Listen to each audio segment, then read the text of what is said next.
Български морски клуб Несевър 2000, Бенлет Марине и Българска федерация по ветроходство. Искам да ви приветствам.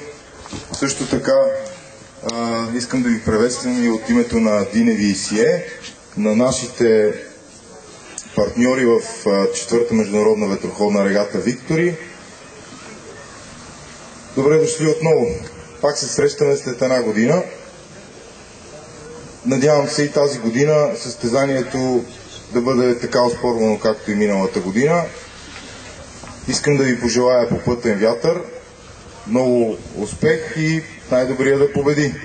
Искам да благодариме на нашите партньори, без които нямаше да можем да организираме тази четвърта поред международна ветроходна регата Булгартабак Холдинг, Карлсберг, Bulgarian Property Group, както и Диневи и Ко, разбира се, на едно от най-челните места.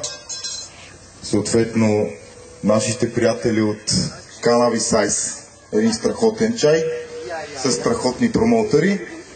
И още веднъж ви пожелавам попътен вятър и успех на четвърта международна ветроходна регата Виктори.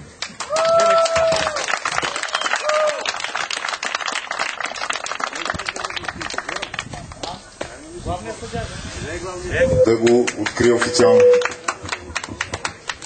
Приятели на ветроходството, добре дошли на регата Виктори.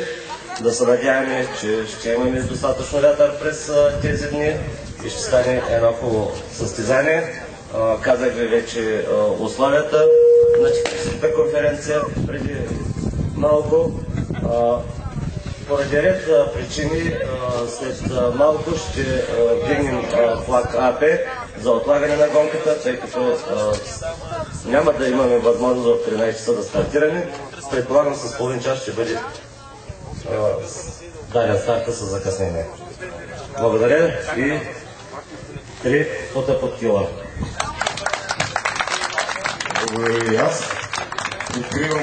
Официално откривам четвърта международна ветроходна регата Виктори.